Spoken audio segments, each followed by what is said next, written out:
morning everyone, it's Mick Lewin from Australia.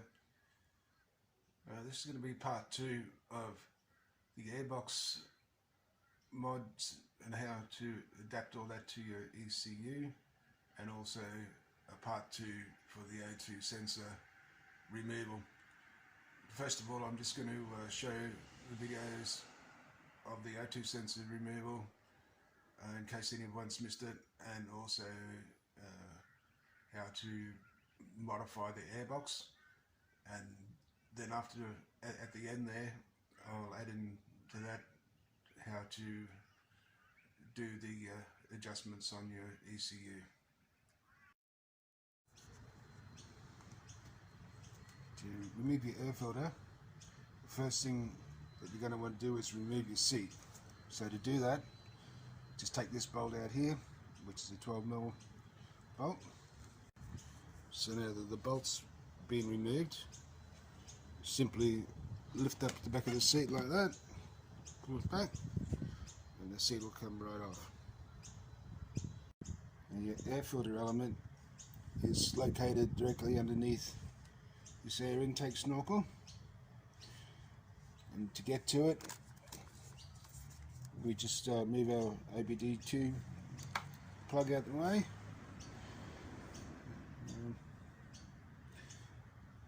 You're going to need to unbolt this sensor here, move the wire out the way,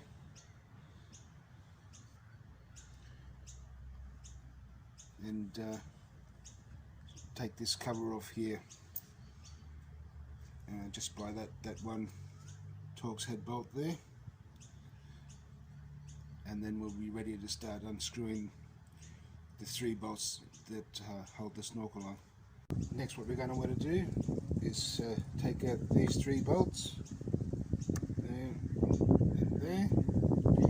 So once you've done that, you'll see your air filter element just there. In this case, it's a K&N reusable filter, and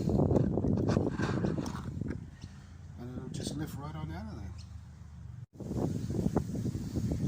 If you want to leave this piece out during the reassembly of your airbox, you can do that, and we've actually tested that, and it's a 2 horsepower gain on the dyno, but it's totally up to you whether you want to put it back in or not.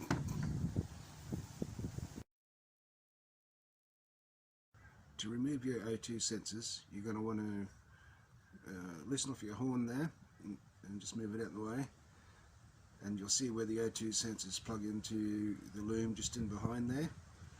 You're going to want to disconnect them from there, and then unbolt them down the bottom here from there and there, both sides, 2 sensors, and then remove the whole O2 sensor from the motorcycle. Then you'll need 2 of these plugs to blank off the holes in the exhaust. They're an M12 by 1.25mm with a copper washer, and you just want to screw those into the holes in the exhaust there where the O2 sensors were before. They're a 17mm wrench to take those off, and then once you've done that, you're going to want to do some work with your ECU. You need to plug in there and uncheck the O2 sensor box from the program, and then run the bike for a while. It's quite possible you'll get a check engine light the first time you've done it. So if you get that, turn your bike back off, plug into your ECU again and clear fault codes, and then unplug your tune ECU, refire the bike, and then it should be good from there. You should get no more check engine light.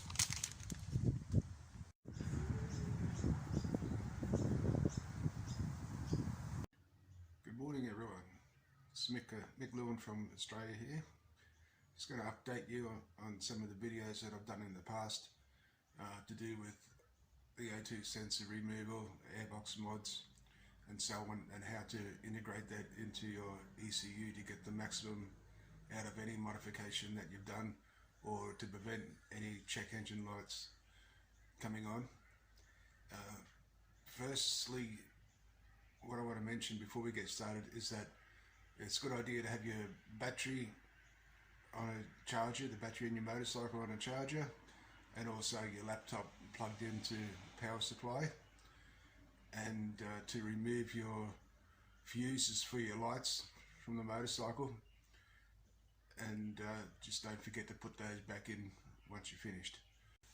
So the first thing that you want to do is establish communication between your laptop and your ECU via means of an OBD2 cable. So once you've done that, and you open up your Tune ECU program,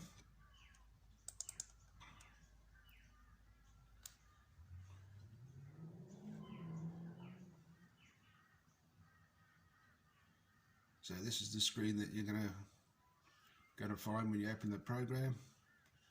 You're going to want to go here,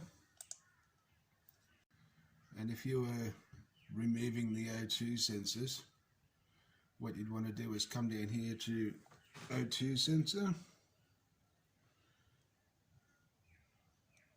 double click on that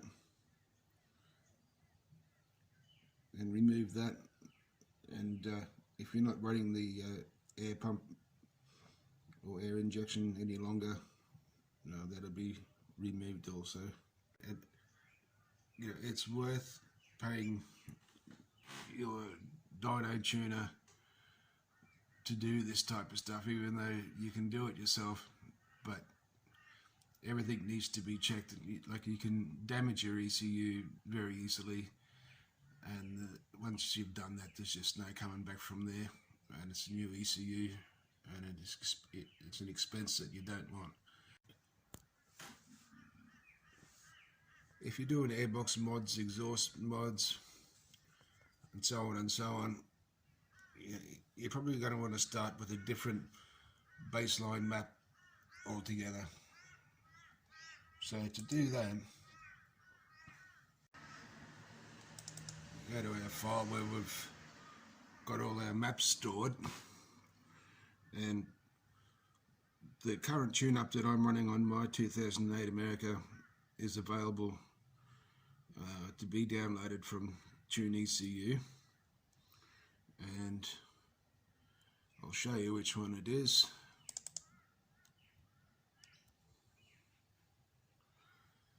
It's this one right here.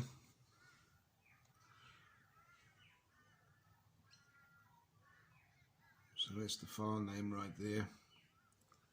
See if we can zoom in a little bit more on that. Okay, that's the file name, and here's all the mods that are listed on, or that I run on my bike. It's a Triumph Speedmaster / America, open pipes, aftermarket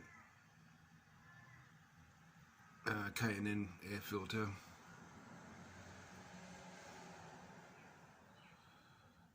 short / cut pipes, and airbox intake snorkel removed, O2 sensors disabled, and I even get a little bit of a mention at the bottom there. Thanks, Mick from Australia, which is pretty cool.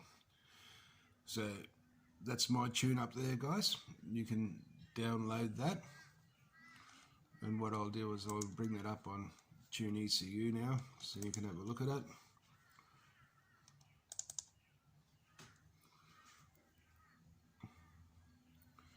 So what you want to do is go up here to File. Now, before if you're going to change maps at all, while you've got your map there up on the screen, it's a good time to come down here and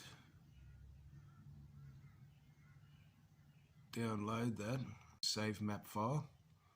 So save that to your computer, come up here to open a new map, open that, and and we find my map on here.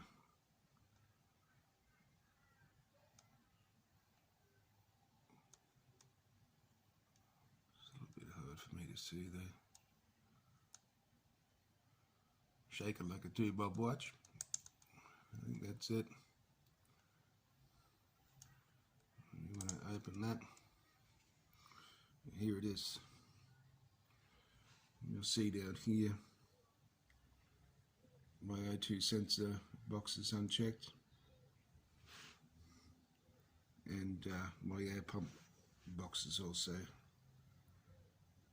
unchecked.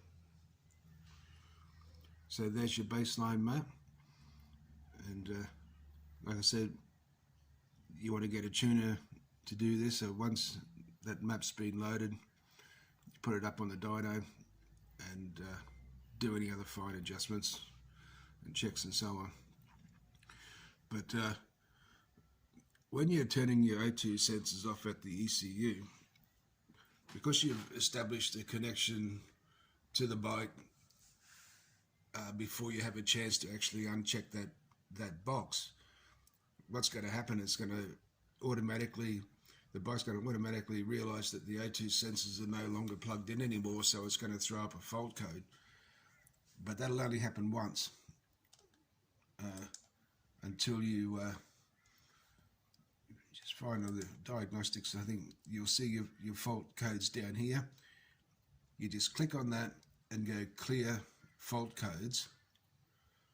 And so, as I mentioned in an earlier video, once you've done that once, then that's it. The fault codes won't come back for the O2 sensors, because the bike then realizes that it doesn't need to read those sensors any longer because the box is unchecked.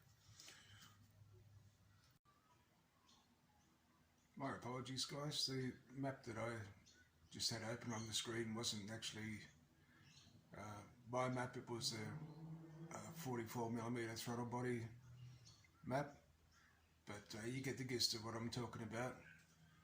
But I'll just show you. Yeah, I've got the map up on the screen, so I'll just give you a quick look at it. So that's it there, guys.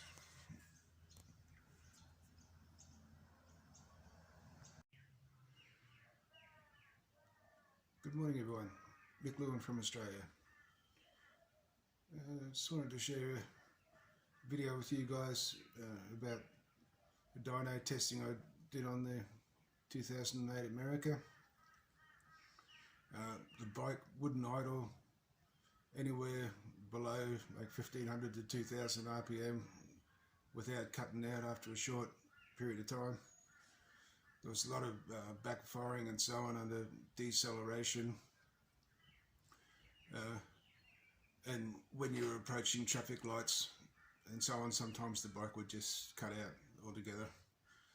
So the O2 sensors were removed from the bike, airbox mod was done, and a new map uploaded, which is available from the TuneECU website. I'll show you which one it is, and it's the custom map that we uploaded to the site just the other day.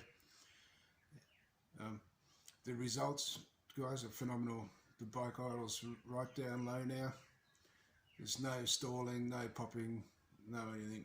So just a totally different bike. And cut a long story short, the bike was running rich with the map that was on it, and it wasn't actually the right map for that year model motorcycle. And so we've leaned it out, done some TPS adjustments. There's more to it than just putting on the map, but the map is a baseline. If you have the same mods on your bike, that's what I have in mine, and they're all listed on the TuneECU website. The mods: K&N filter, short/cut pipes, O2 sensor removal, and so on. So that's the baseline map for your tuner from there, if he wants to use that. So yeah, guys, honestly, it's just a totally different bike to ride, and the mods made a really big difference.